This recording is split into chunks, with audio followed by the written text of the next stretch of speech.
വിശുദ്ധ Maria Faustina കൊവൽസ്ക എന്ന പേര് നമുക്കെല്ലാവർക്കും സുപരിചിതമാണ്. കരുണയുടെ ഈശോയെക്കുറിച്ച് ഓർക്കുമ്പോഴും സംസാരിക്കുമ്പോഴുമെല്ലാം നമ്മുടെ ഓർമ്മയിലേക്ക് കടന്നു വരുന്ന മുഖം ഈ വിശുദ്ധയുടേതാണ്. വിശുദ്ധ ഫൗസ്റ്റീനയ്ക്ക് ഈശോ പ്രത്യക്ഷപ്പെട്ടാണ് കരുണയുടെ ജപമാലയും കരുണയുടെ ഈശോയോടുള്ള ഭക്തിയും പ്രചരിപ്പിച്ചത്. എന്റെ കാരുണ്യത്തിന്റെ അപ്പസ്തോല എന്ന് ഈശോയും ദൈവകരുണയുടെ മഹത്തായ അപ്പസ്തോല എന്ന് ജോൺ പോൾ രണ്ടാമൻ പാപ്പയും വിശേഷിപ്പിച്ച വിശുദ്ധ ഫൗസ്റ്റീനയുടെ ജീവിതവും ആത്മീയതയുമായി ബന്ധപ്പെട്ട പോളണ്ടിലെ ക്രൊക്കോവ് ഡിവൈൻ മേഴ്സി സാങ്ച്വറിയുടെ ദൃശ്യങ്ങളുമാണ് നാം ഇപ്പോൾ കാണുന്നത്. 1891 വിശുദ്ധ യൗസേപ്പ് പിതാവിനായി സമർപ്പിക്കപ്പെട്ട ചെറിയ ഒരു ചാപ്പലായിട്ടായിരുന്നു ഡിവൈൻ മേഴ്സി സാങ്ച്വറിയുടെ ആരംഭം. ഇന്ന് ലോകത്തിലെ ഏറ്റവും പ്രശസ്തമായ ദൈവകാരുണ്യത്തിന്റെ തീർത്ഥാടന കേന്ദ്രമാണിവിടം.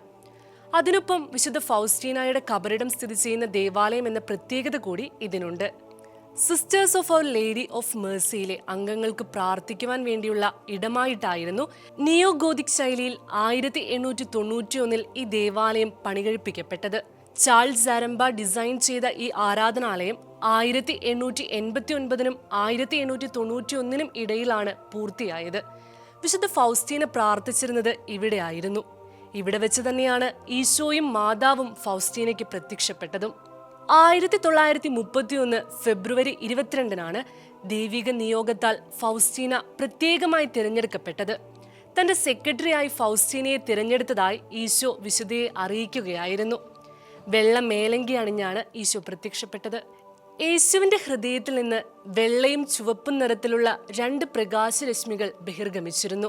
കുരിശുമരണത്തിൽ കുത്തി തുറക്കപ്പെട്ട ഹൃദയത്തിൽ നിന്നും ഒഴുകിയിറങ്ങുന്ന ജലവും രക്തവുമാണ് അവ പ്രതിനിധാനം ചെയ്യുന്നത്.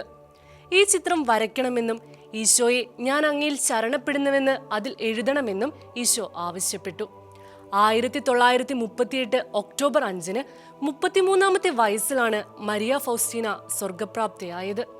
1966 ഫൗസ്റ്റീനയുടെ തിരുശേഷിപ്പുകൾ ബസിലിക്കയിലേക്ക് മാറ്റി സ്ഥാപിച്ചത്.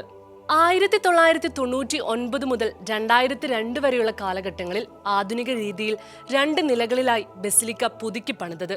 ഒരു ബോട്ടിനെ അനുസ്മരിപ്പിക്കുന്ന വിധത്തിലാണ് ബസിലിക്കയുടെ ഭൗതിക ഘടന. കൊടിമരത്തെ ഓർമ്മിപ്പിക്കുന്ന വിധത്തിൽ 253 അടി ഉയരത്തിൽ ഒരു നിരീക്ഷണ ഗോപുരവുമുണ്ട്. 5000-ഓളം പേർക്ക് ഒരേ സമയം ഇവിടെ ആരാധനയിൽ പങ്കെടുക്കാൻ കഴിയും.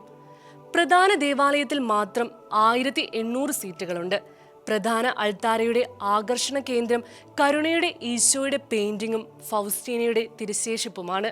ഈ ദേവാലയത്തിന്റെ ആകർഷണമാണ് കരുണയുടെ ഈശോയുടെ മനോഹരമായ ചിത്രം. അൾത്താരയുടെ ഇടതുവശത്തായാണ് ഈ ചിത്രം പ്രതിഷ്ഠിച്ചിരിക്കുന്നത്. അഡോൾഫ് ഹൈല വരച്ച ഈ ചിത്രം 1944 ഏപ്രിൽ 16 അതായത് ഈസ്റ്റർ കഴിഞ്ഞു വരുന്ന ആദ്യ ഞായറാഴ്ച ഫാദർ ജോസഫ് ആൻഡ്രീസ് ആണ് കൂദാശ ചെയ്ത് പ്രതിഷ്ഠിച്ചത്. എങ്കിലും ദൈവകരുണയുടെ യഥാർത്ഥ ചിത്രം ഇതല്ല എന്ന് കരുതുന്നവരുമുണ്ട്. ഈശോ വെളിപ്പെടുത്തി കൊടുത്ത രീതിയിൽ ഫൗസ്റ്റീന ചിത്രകാരനെ കൊണ്ട് വരപ്പിച്ചെടുത്തതാണ് കരുണയുടെ ഈശോയുടെ യഥാർത്ഥ ചിത്രം. മാസിൻ കാസിമിറോസ്കിയാണത്രേ ഈ ചിത്രം വരച്ചത്. ഫൗസ്റ്റീനയുടെ മേൽനോട്ടത്തിലാണ് ചിത്രരചന നടന്നത്. അതേതായാലും കരുണയുടെ ഈശോയുടെ ചിത്രം പലതവണ മോഷ്ടിക്കപ്പെടുകയും വീണ്ടെടുക്കപ്പെടുകയും ചെയ്തിട്ടുണ്ട്. ഇന്ന് ലോകമെങ്ങും ഈ ചിത്രത്തിന്റെ എണ്ണമറ്റ കോപ്പികൾ വ്യാപിച്ചിട്ടുണ്ട്. കരുണാമയനായ ഈശോയുടെ ബലിപീഠത്തിന്റെ താഴെയായിട്ടാണ് വിശുദ്ധയുടെ കബറിടം സ്ഥിതി ചെയ്യുന്നത്. വെളുത്ത മാർബിൾ കൊണ്ടാണ് കല്ലറ നിർമ്മിച്ചിരിക്കുന്നത്. ബലിപീഠത്തിന് മുകളിലായി മാതാവിന്റെ രൂപം സ്ഥാപിച്ചിരിക്കുന്നു. Sisters of our lady of mercy സന്യാസ സമൂഹത്തിന്റെ പ്രത്യേക മധ്യസ്ഥയാണ് പരിശുദ്ധ അമ്മ. അമ്മയുടെ രൂപത്തിന് സമീപത്തായി യുവാക്കളുടെ പ്രത്യേക മധ്യസ്ഥനായ വിശുദ്ധ സ്റ്റാൻസ്ലാവൂസ് കോസ്കയുടെയും വിശുദ്ധ മേരി മഗ്ദലനയുടെയും രൂപവും സ്ഥാപിച്ചിട്ടുണ്ട്. വലതുവശത്തുള്ള അൾത്താരയിൽ ഉണ്ണീശോയ്ക്കൊപ്പമുള്ള യൗസേപ്പ് പിതാവിന്റെ ചിത്രവുമാണുള്ളത്. വിശുദ്ധ ഇഗ്നേഷ്യസ് ലയോളയുടെയും ഫൗസ്റ്റീനയുടെയും ആത്മീയ പിതാവായ വാഴ്ത്തപ്പെട്ട ഫാദർ മൈക്കിൾ സൊപ്പോക്കോയുടെ ചിത്രവും ഇതിനോട് ചേർന്ന് കാണാം. ജോൺ പോൾ രണ്ടാമൻ സെന്റർ, നിത്യാരാധന കേന്ദ്രം എന്നിവയും സാങ്ച്വറിയുടെ ഭാഗമായി പ്രവർത്തിക്കുന്നു. 1968 ആയപ്പോഴേക്കുമാണ് ഈ ആരാധനാലയത്തിലേക്ക് കൂടുതലായുള്ള വിശ്വാസി പ്രവാഹമുണ്ടായത്. അതിൽ തന്നെ സഭ അംഗീകരിച്ച അത്ഭുതം നടന്നത് 1981 മാർച്ചിലായിരുന്നു. ഫൗസ്റ്റീനയുടെ കബറിടത്തിൽ പ്രാർത്ഥിക്കാനെത്തിയ മൗറിൻ ഡിഗാന് ലഭിച്ച അത്ഭുതകരമായ രോഗസൗഖ്യമായിരുന്നു ഇതിന് കാരണം. ലിംഫിഡമ രോഗം ബാധിച്ച 10ഓളം ഓപ്പറേഷന് വിധേയായ വ്യക്തിയായിരുന്നു ഡിഗാൻ. അവരുടെ കാലുപോലും മുറിച്ചു മാറ്റേണ്ടി വന്നിരുന്നു. അങ്ങനെയുള്ള ഡിഗാനാണ് ഫൗസ്റ്റീനയുടെ കബറിടത്തിലെത്തി പ്രാർത്ഥിച്ചതും അത്ഭുതകരമായ രോഗസൗഖ്യം ലഭിച്ചതും. എന്റെ സഹായം ചോദിക്കുക, ഞാൻ നിന്നെ സഹായിക്കുമെന്ന സ്വരം താൻ കബറിടത്തിൽ പ്രാർത്ഥിച്ചുകൊണ്ടിരിക്കുമ്പോൾ കേട്ടതായി അവൾ പിന്നീട് സാക്ഷ്യപ്പെടുത്തിയിട്ടുണ്ട്. തിരികെ US-ലെത്തിയ ഡിഗാനെ വിദഗ്ധരായ 5 ഡോക്ടേഴ്സാണ് പരിശോധിച്ചത്. യാതൊരു വിശദീകരണവുമില്ലാതെ ഡിഗാൻ സുഖപ്പെട്ടുവെന്നാണ് അവർ എല്ലാവരും ഏകസ്വരത്തിൽ പറഞ്ഞത്. 1992 ഫൗസ്റ്റീനയെ വാഴ്ത്തപ്പെട്ടവളാക്കിയത് ഈ സംഭവമായിരുന്നു. 2000 ഏപ്രിൽ 30 ജോൺ പോൾ രണ്ടാമൻ പാപ്പ ഫൗസ്റ്റീനയെ വിശുദ്ധയായി പ്രഖ്യാപിച്ചു. 1992 കർദിനാൾ ഫ്രാൻസിസ് ക്ലർക്ക് മച്ചാർക്കി ചാപ്പലിനെ ദിവ്യകാരുണ്യത്തിന്റെ ഔദ്യോഗിക കേന്ദ്രമായി പ്രഖ്യാപിച്ചു. ജോൺ പോൾ രണ്ടാമൻ പാപ്പ 1997 ജൂൺ 17 ബെനഡിക്ട് 16 പാപ്പ 2006 മെയ് മാസത്തിലും ഫ്രാൻസിസ് മാർപ്പാപ്പ 2016 ജൂലൈയിലും ഇവിടെ എത്തി പ്രാർത്ഥിച്ചിട്ടുണ്ട്. കരുണയുടെ അസാധാരണ ജൂബിലി പ്രമാണിച്ചാണ് ഫ്രാൻസിസ് മാർപ്പാപ്പ ഇവിടെ എത്തി പ്രാർത്ഥിച്ചത്. പ്രത്യാശ, കുംഭസാരം, ദിവ്യകാരുണ്യ ആരാധന, ദൈവസ്നേഹത്തിലുള്ള ശരണം എന്നിങ്ങനെയുള്ള ആത്മീയതയുടെ വിശാലമായ ലോകത്തിലേക്കാണ് ഫൗസ്റ്റീന നമ്മെ ക്ഷണിക്കുന്നത്. പാപവും നിരാശയും അനീതിയും വ്യാപകമായിക്കൊണ്ടിരിക്കുന്ന ഇന്നത്തെ കാലത്ത് ഫൗസ്റ്റീനയുടെ സന്ദേശങ്ങൾ എക്കാലവും പ്രസക്തമാണ്. 20-ാം നൂറ്റാണ്ടിലെ ഏറ്റവും സ്വാധീന ശക്തിയുള്ള മിസ്റ്റിക്കായിട്ടാണ് ഫൗസ്റ്റീനയെ കണക്കാക്കുന്നത്. ദൈവകാരുണ്യ ഭക്തിക്ക് 5 പ്രധാന ഭാഗങ്ങളാണുള്ളത്. കരുണയുടെ ഈശോയോടുള്ള ചിത്രത്തോടുള്ള ആദരവ്, ദൈവകാരുണ്യത്തിന്റെ തിരുനാൾ ആഘോഷിക്കുക, കരുണക്കൊന്ത് ചൊല്ലുക, ദൈവകാരുണ്യ നൊവേന നടത്തി തിരുനാളിന് ഒരുങ്ങുക, കരുണയുടെ മണിക്കൂറിൽ ധ്യാനിക്കുക എന്നിവയാണവ.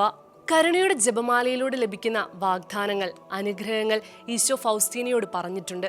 ഈശോ നൽകിയ വാഗ്ദാനങ്ങളിലൊന്ന് ഈ ജപമാല ചൊല്ലുന്ന ആത്മാക്കൾ അവരുടെ ജീവിതകാലത്തും പ്രത്യേകിച്ച് അവരുടെ മരണമണിക്കൂറിലും എൻ്റെ കരുണയിൽ ആലിംഗനം ചെയ്യപ്പെടും എന്നാണ്.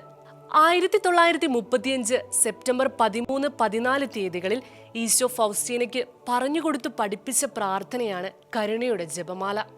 ആദ്യം സ്വർഗസ്ഥനായ പിതാവേ, നന്മ നിറഞ്ഞ മറിയമ്മേ, വിശ്വാസ പ്രമാണം ഇവ ചൊല്ലുക.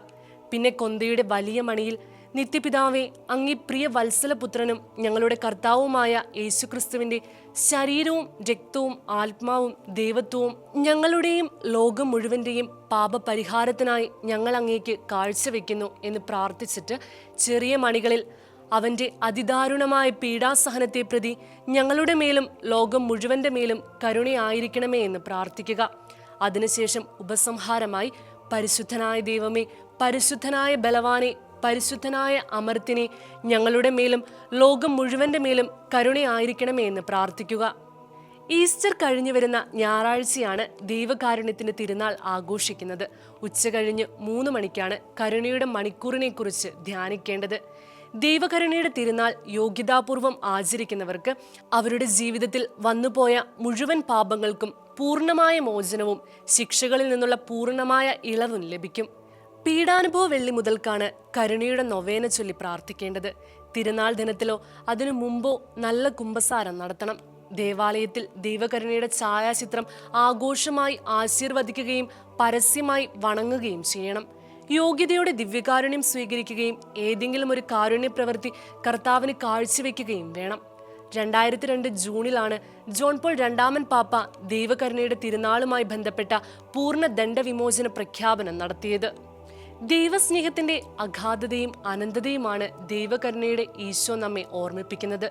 ജോൺ പോൾ രണ്ടാമൻ പാപ്പ പ്രാർത്ഥിച്ചതുപോലെ ക്രിസ്തുവിന്റെ ക്രൂശിക്കപ്പെട്ട ഹൃദയത്തിൽ നിന്നും ദൈവകാരുണ്യം മനുഷ്യ മക്കളിലേക്ക് എത്തിച്ചേരുന്നു.